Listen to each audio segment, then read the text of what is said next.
Hello, everyone, and welcome to the Daily Roto NBA Daily Fantasy Show for April 29th. I'm Davis Maddock, joined by Christopher Pacheco. We have a six-game NBA slate coming down the pipe, Pacheco. And, I feel like the NBA gods, I think they wanted you to be able to watch the NFL draft. I think they were like, look, Pacheco's Patriots, they're wheeling, they're dealing. Maybe they take a quarterback. Maybe they're doing something fun. So they just said, you know what? We're getting the news out of the way early. We got Luka Doncic out. We got a bunch of news early. So how are you feeling with Luka doubtful, Chris probable, Jay Rich probable, DFS doubtful? How are we feeling, man?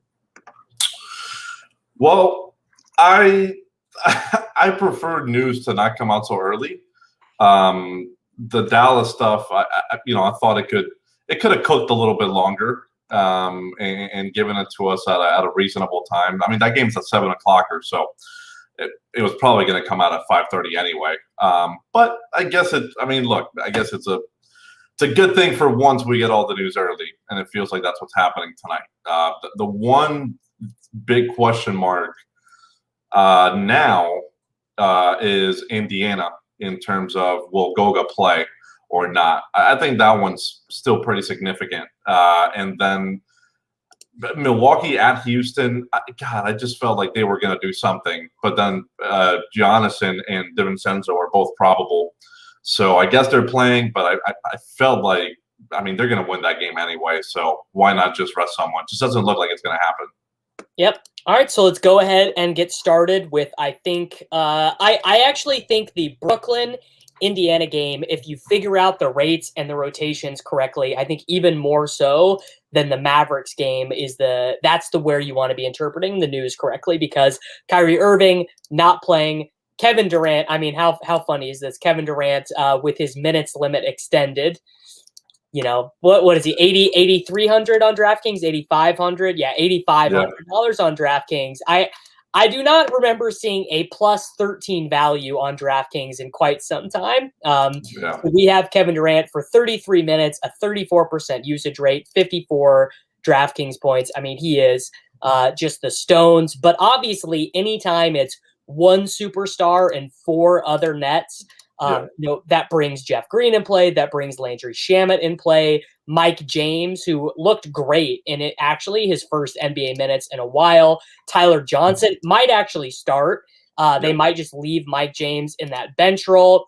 And I'm not going to talk about Blake Griffin because it just makes me sad that he's not good anymore.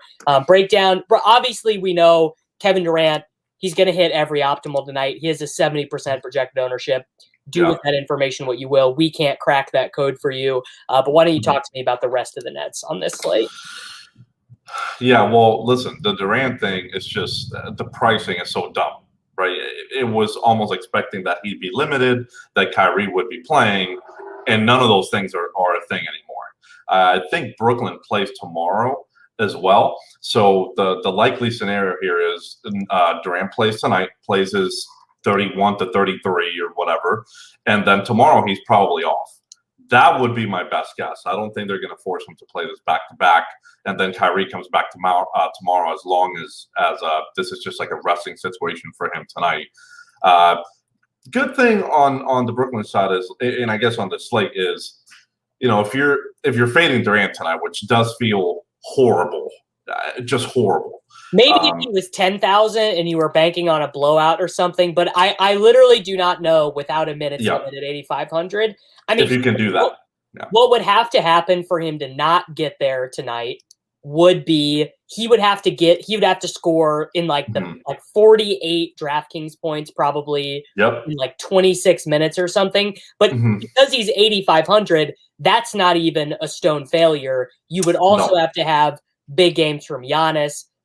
Zion would have to outscore him. Porzingis would have to outscore him. Like it's not just on him not getting there, but other guys would have to really exceed their price tags as well. I agree. That's what makes it so shaky, right? It doesn't feel right to go in the direction of fading Durant. Here's the good news.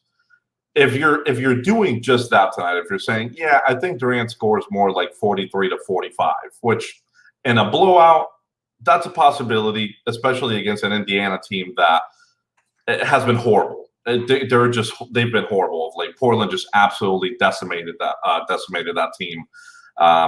They have no interior defense. They're in shambles here. Washington is really making some real noise down in the Eastern Conference. So I think they're in trouble. So that's the path for Philly for Durant. I think it's blowout. And even then, I still think 48-50 is very much in play in that scenario. But if he scores like 43-44, that frankly, Davis, that's like your lone chalk fade of the night. Like you could just fade him and then play, have a replacement for him and play chalk everywhere else. Like you don't have to get that crazy in this slate if you're willing to do that. If you're just saying, hey, yeah, I'm not fading Kevin Durant tonight, like that's the dumbest thing I've ever heard. You're gonna have to be different elsewhere, and so that's what we'll be talking about on the show. As far as the rest of the Brooklyn side, I think Tyler Johnson's probably going to start in the spot. We do have Mike James with a bigger projection simply because our stuff doesn't know how to handle the guy.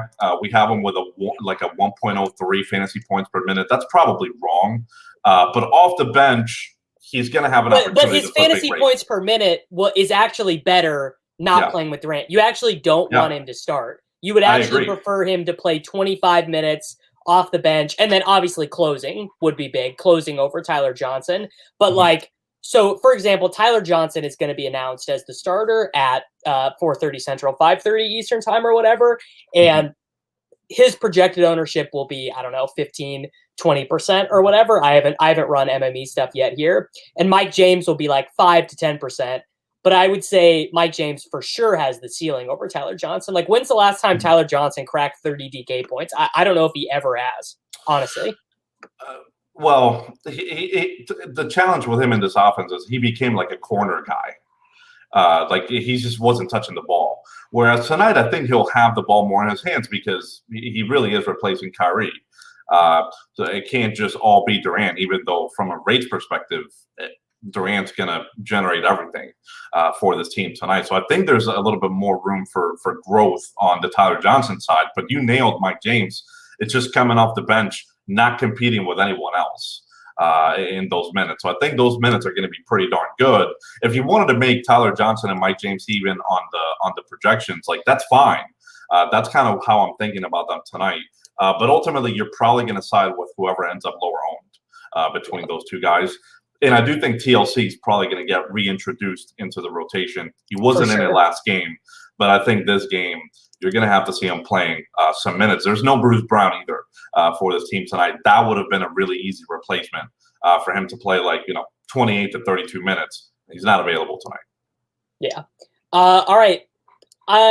Okay. My favorite non-Durant Nets player is going to be Shamet. I think that Shamet will so we have a 17% projected ownership on him right now. I'll take the hair under that. I think about 15%. Not that is a meaningful difference, but Shamet he shoots. Like, yes, he is a corner stander, but he is an unabashed shooter. Like what we saw the other night, he came off the bench. I think he shot 21 times the other night, the game where Durant got hurt in game. Like he will just launch, and I think you'll get a pretty good ownership discount on him.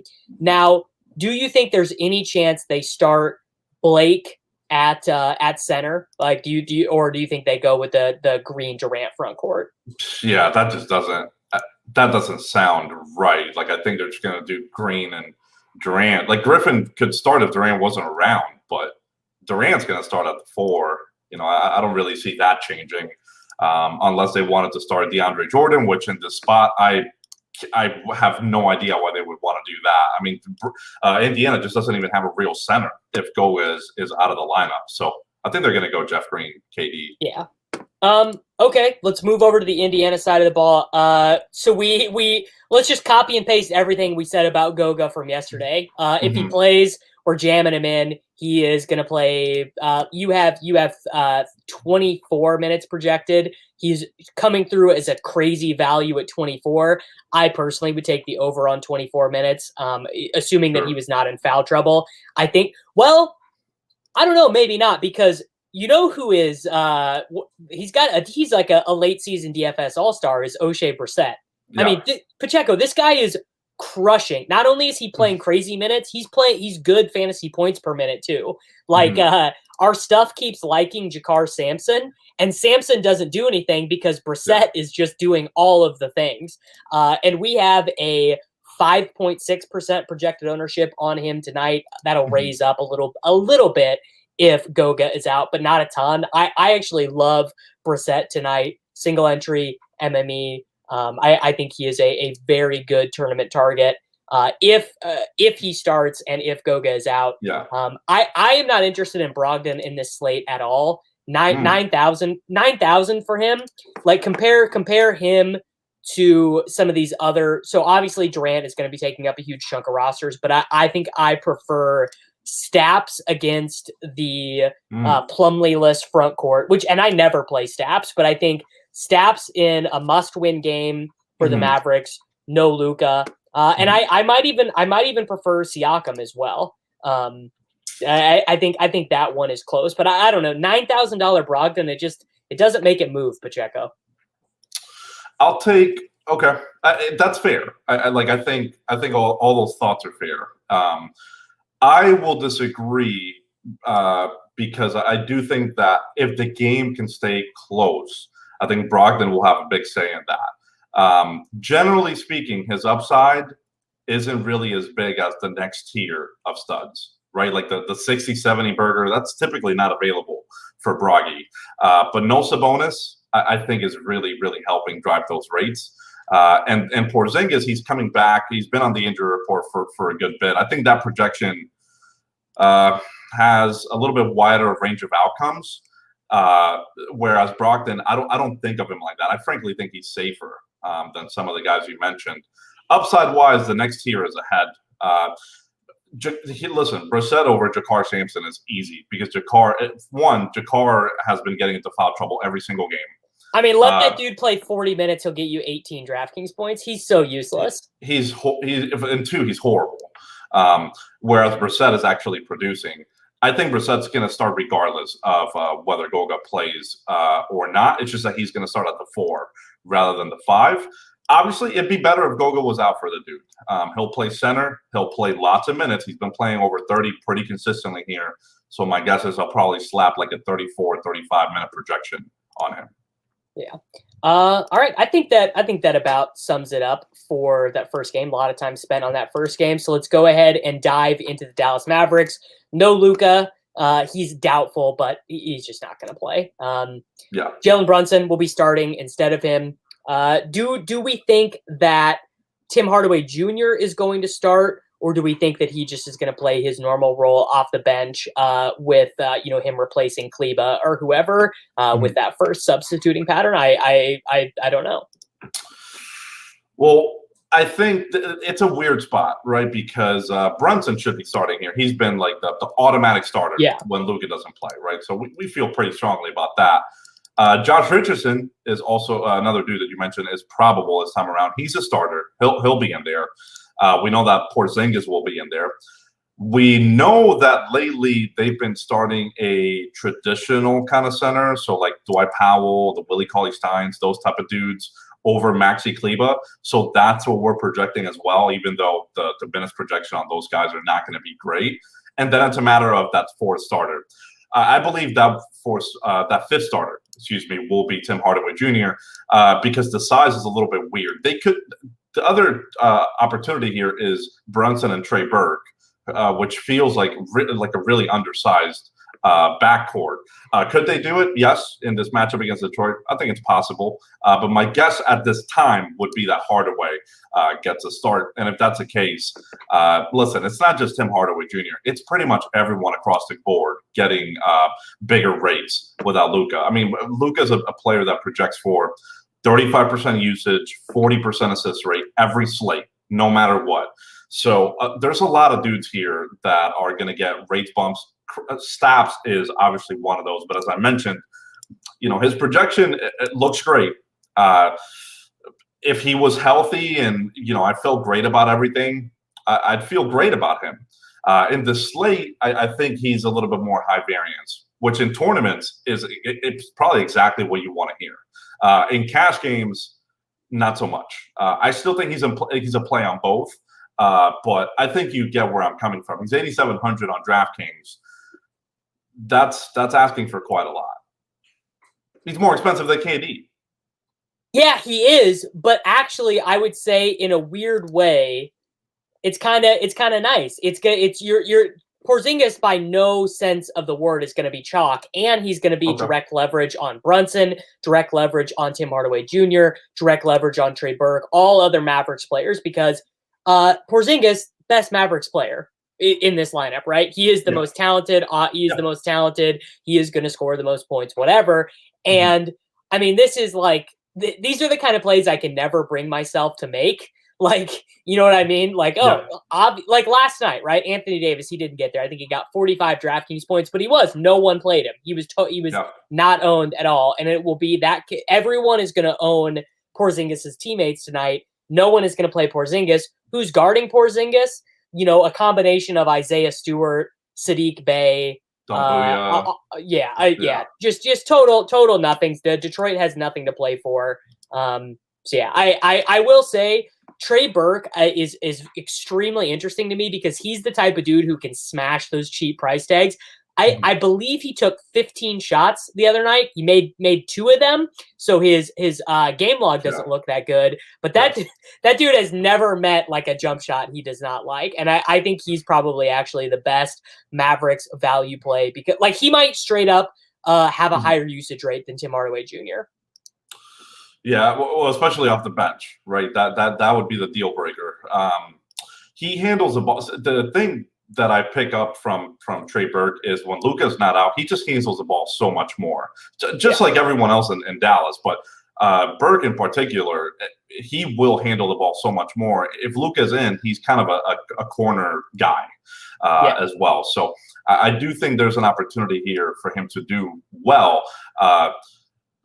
I agree with you on Porzingis on DraftKings. I don't expect him to be popular over there. On FanDuel, he's 7,600 on a side where you can play 2 power forwards. He's going to be chalky over there. There's no denying it. Yeah, no denying it at all. All right, the Detroit side of the ball, you know what? Isaiah Stewart is just a fantasy god. He really is. That guy rebounds, and he like, you know, I know they play like 1,900 dudes, but they don't really mess with Stewart's minutes when he starts unless he gets in foul trouble, because your center options are playing Jahlil Okafor, which even a tanking team doesn't want to do, playing Tyler Cook, who if Tyler Cook walked past me on the street, even without a mask, I wouldn't recognize him. And I you know what I mean? Like, like there's no reason for this dude to be playing minutes. Plumlee is out. Jeremy Grant is out. I just think I do really like my guy, Beef Stew here. Anyone else from Detroit? I mean, Killian Hayes. Hayes is actually probably interesting because he's going to get missed in the combination Brooklyn-Dallas value, and he does handle the ball quite a bit when he starts. And Corey Joseph is out for this game. Yeah, the rookie, he hasn't shown much at the NBA level, and I think especially the confidence in someone like Trey Burke that will shoot no matter what. He doesn't have that in him just yet. You would love to see that from a DFS perspective. Maybe late in the season here, maybe he gets that going a little bit. But I do agree with you. I think he'll be missed on the slate a little bit because there's so much value elsewhere, especially the Dallas side. That value is just so darn tough to pass. But if you're willing to pass on someone like Brunson, Hayes is someone that is a pivot right there, similar price point, stuff like that. I think he's fine in this. I think you can play that. Stewart, the biggest challenge I have with Stewart now, Davis, frankly, is the price tag. Nothing else. He's not cheap anymore. He's not cheap anymore, but there's a reason for that. He just kept kind of crushing those lower fours price tags because he gets so many rebounds and stocks, and so it wasn't a good price for him. But now $6K. Right around where you need him to be. I would be interested to see how chalky he gets on DraftKings. My inclination is he doesn't at this price tag, and I think he has 8x potential right around there. which is completely fine. You don't need him to 10x. You don't need a performance in the 50s. But I do think for a tournament winner on DraftKings, you got to get it kind of into the 40s. He still has that upside. The minutes don't have much more upside than what we're projecting. So he'll play like, anywhere from 28 to 33. But in those minutes, he's but it's shown to be quite all productive. rates though. It's all and it's all stocks too, right? Yep. So if he gets the double bonus, you're feeling good, right? That's For sure. 22. But he's the type of dude who's just he got 3 steals and 4 blocks, and he's got 44 DraftKings points out of nowhere. And by the way, he's gonna be what's his price tag on FanDuel? It's 5,900 power forward. Oh, Stewart is power forward on FanDuel. Oh yeah, man, dude. He's gonna be. Let's see. Let me see what our projected ownership on FanDuel is for him. It's only 18.5. Dude, what a jam! That almost makes me want to play. You know what? Guys, I'm playing FanDuel tonight. I decided. Here's the thing: power forward listen to the power forward names on FanDuel. Giannis, Zion, who he's a play tonight against OKC, but it's Zion. Sure. Kristaps at 7,600. Siakam at 8,700. That's not getting going. Christian Wood, maybe a little on, probably not. Draymond Green at 7,400 in a must-win game for Golden State, and then Stewart. You know what I mean? Like, there's a lot of power forward names with value. he's gonna be totally unowned. Yeah, you're right. Yeah, but it's a great price. It's a great positional eligibility. So you do want to hammer that on FanDuel, in my opinion. Yeah, that would be a guy in MME I'd want to get like 30% on, I think. Maybe even a little bit more than that. Sure. All right, Golden State, Minnesota. Got to say Curry looks very attractive tonight because they have that embarrassing loss to the Mavericks without Porzingis the other night. They are look, they want to make the play-in game. They do not listen to these guys say that they don't care. They 100% they care. They want to do it. Curry 36 minutes of Curry against D'Angelo Russell defense. Like, come on, bro. He's gonna go nuts here. Do we need to tout Michael Mulder after his exploits the other night? I don't think so, man. I don't think so. But he did score a career high. What was it, like 26 real life points? Dude just went. He was the only one that played for Golden State that night. Him and Curry. Everyone else just didn't show up. They can't lose this game, man. They got two very winnable games here, but one in Minnesota. They play on Saturday again. I believe that game is in Houston. You got to win these. Golden State has to win these to really get there. Right now they're in 10th place. So San Antonio has leapfrogged them, Davis, in that play-in. So this is going to be a really tight finish. But Golden State should get there, especially with these next 2 gimmies. Minnesota on the other side has been playing well of late, especially offensively. They're going to do their thing because they have offensive talent. Defensively, they don't have anything.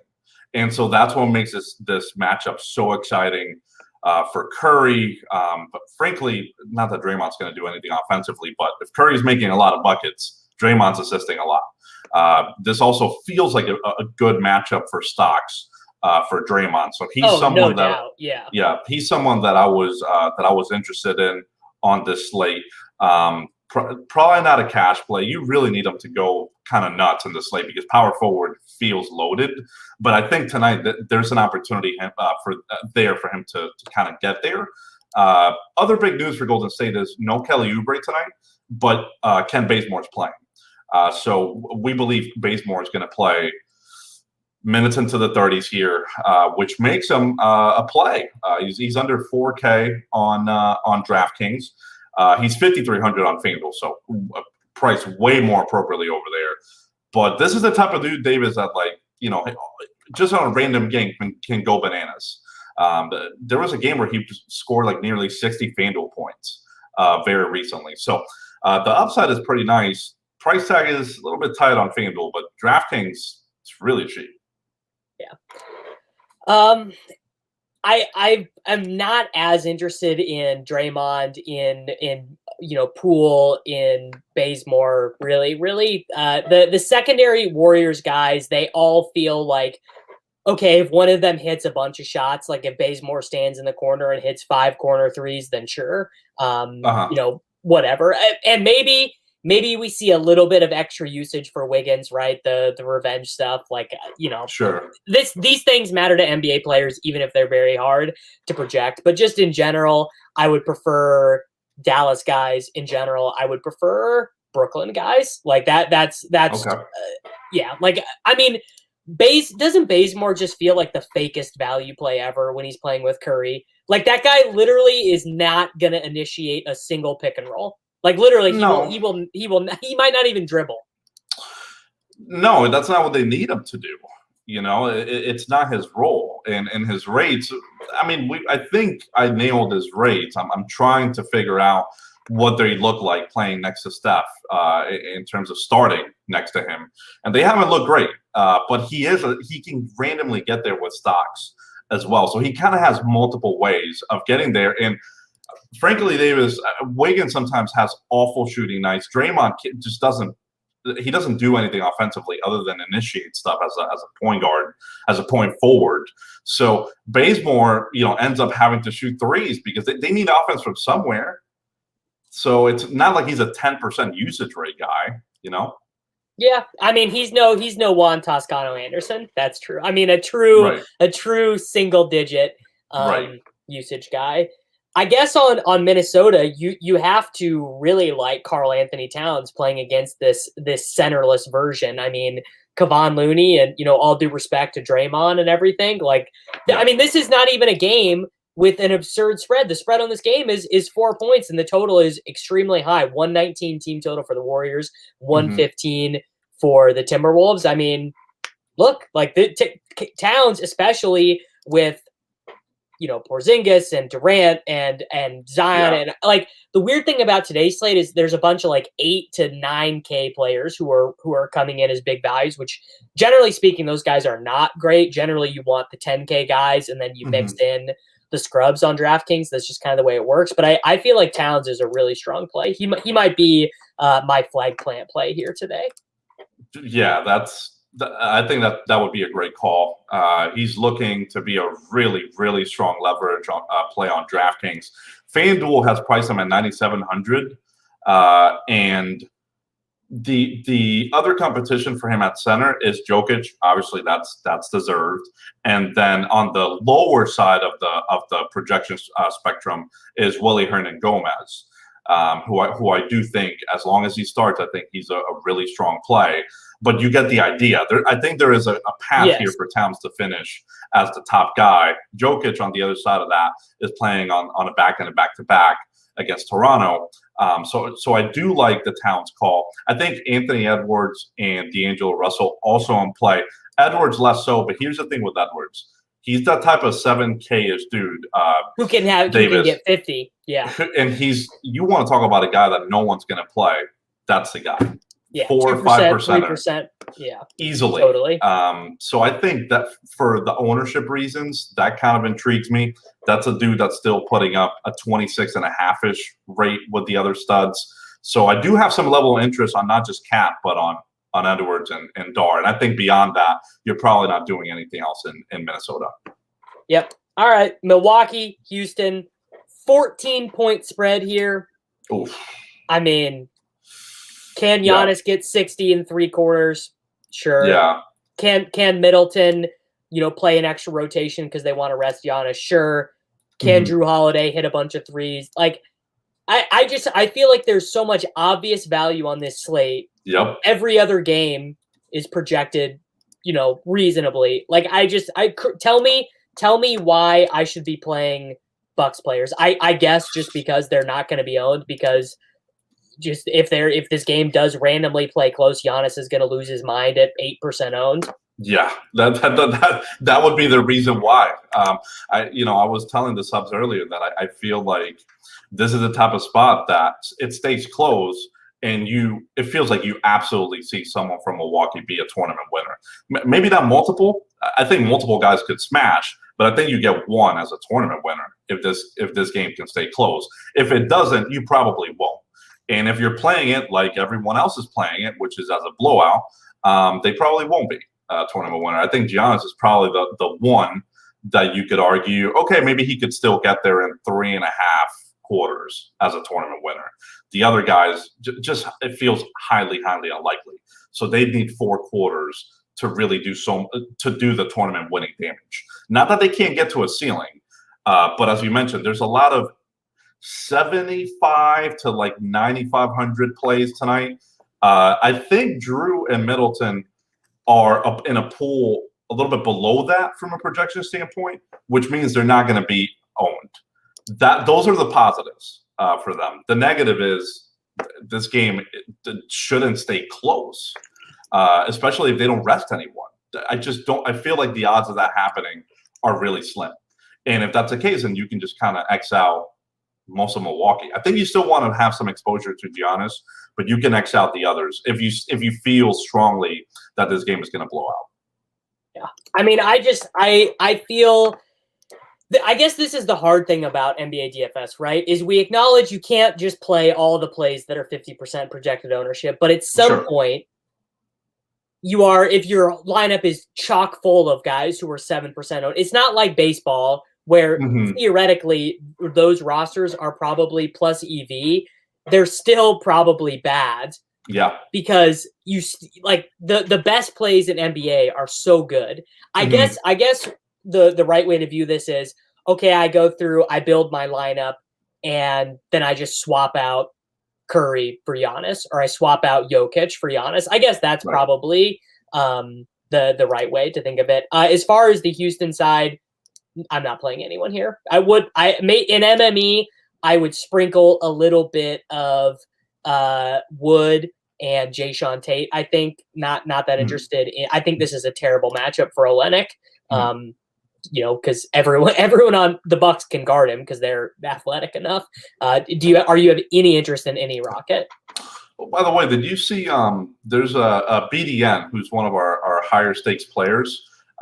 He took down first place on a FanDuel lotto yesterday. Do you by any chance get a glimpse? Just to your point, did you get a chance to see this dude's roster from yesterday? No, I mean, Gary Harris, who obviously ended up doing really well, and we didn't think that he had that type of ceiling. And Rudy Gay was on his winning lineup with like 16 FanDuel points. I mean, Davis, listen, man, the lottos are crazy. I mean, you just get the craziest stuff in there sometimes. So it wouldn't surprise me to see someone from this game. It's a 6-game slate. You do need failure from some other spots, absolutely. But the season's winding down, man. Some of these teams are completely worn down. You're seeing blowouts every night. You're seeing injuries every night. Like there's still paths for things to get crazy. Houston, I can't say I can't say that I'm Xing them out completely. They are thin here. They don't have Avery Bradley again. They don't have Daniel House. You're right on the matchup. It sucks. You're right on the blowout. I mean, everyone's going to be projecting it that way. The thing with these Houston players is most of them are still going to have to play 33, 34 minutes. So, someone like Kevin Porter Jr., who's been really, really annoying because of his lack of efficiency, I think on DraftKings at 7K could be completely forgotten. A 5%er type of guy. His rates are still pretty nice. So I think in a lotto, I'd be really interested in that. Outside of lottos, you're probably not playing Houston guys. You could argue Kevin Porter on FanDuel at 5,600 small forward eligible. You can't argue for anyone else, realistically. Yeah.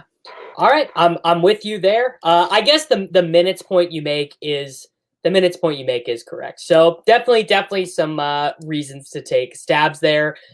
Okay. You're the professional here. The Toronto-Denver line, why is it 4 points? This line, when I saw it, screamed to me either Michael Porter Jr. is out, but he just got announced as probable, or Jokic is resting. Because this game is in Denver, right? Played at altitude, yada yada. I mean, I don't understand why it's 4 points. Personally, when I saw it as well, I thought Denver's team total looked a little bit low. Thing is, second night of a back-to-back for them. Their depth is just in shambles. They are playing Austin Rivers real minutes, like 28 minutes a night. One of their other backup guards is Shaquille Harrison. Toronto is only resting Fred VanVleet. So you could make arguments here that that this game could stay close because Siakam and Lowry and Anunoby on the other side have been playing full minutes as well. So if that is the case, yeah, you could see it. You could see a little bit. Still think Denver's team total should have probably been right around 113, 114, probably something like that. Do think it's a little bit low. But Toronto's, it kind of makes sense to me. Yeah, I guess they are just better than their record. That's probably the thing, is they're just a little bit better than their record. They are. No VanVleet, it's definitely going to shift some things up on Toronto. I do think Kyle Lowry has an opportunity to post some really big rates here without VanVleet. That has been the case in other games this season. Same with Siakam. Even Anunoby has been able to take has been able to take like a 20.5% usage rate in these situations. So a little bit more upside for him as well. So that core three, Davis and Anunoby, I can't imagine 7,200 on FanDuel. Most people are going to be looking at that. I think those three are squarely in play for me. They feel kind of like the Milwaukee guys in some ways, in terms of like they could just be kind of forgotten outside of Giannis, just because they fall in a really weird projection place. At least in my opinion, they could be like 7 to 9% owned, something like that, depending on the site. Oh, I mean, dude, no one is playing these guys. Like right? they are at a totally awkward price tag. Like I mean, imagine going through and going to click your team in tonight on either site and being like, I'm playing OG Anunoby or Kem Birch. Like these dudes are legit playing 32 to 36 minutes a night. They're in a high paced game, right? I guess it could get high paced. It kind of depends, but I mean, yeah, no one's playing these guys. Or imagine playing on the point guard side of things, like you're either going cheap or you're going high, or you're going both. You're doing Brunson and Curry, right, or something like that. Maybe even Killian Hayes or something. How are you going to do Lowry over Curry? Like how does that make you feel when you make that pivot? How does it make you feel to go on DraftKings? Yeah, I just want to play Siakam over Kevin Durant. Like, some of these things just don't even make sense. And that's why I think they will largely be forgotten, especially on DraftKings. It feels really awkward. But those are again, Davis. These are the type of plays that sometimes in the lottos they just get there. Yeah, well, I mean, and especially because in specifically in the case of Siakam and Anunoby, they can stock their way there. If they just play 36 minutes, they can like. Anunoby will just, you got 6 steals and 4 blocks in a game. Like that just, and there's nothing specifically predictable about that, but it, again, it is something that can happen. All right. My favorite play of the slate, Stone Cold, locking him in. I'm playing Jokic. He's doing everything for them right now. No Jamal Murray, no Barton, MPJ even banged up last night. And they can't afford to be giving any of these games off. Nuggets cannot, because LeBron is coming back. Anthony Davis is back. They got to keep churning these games out. The Nuggets do, because every game in the standings is going to matter for them, because obviously they're a much worse team without Jamal Murray. So they would prefer to have easier playoff matchups. Do you think that one gets on their own somewhere?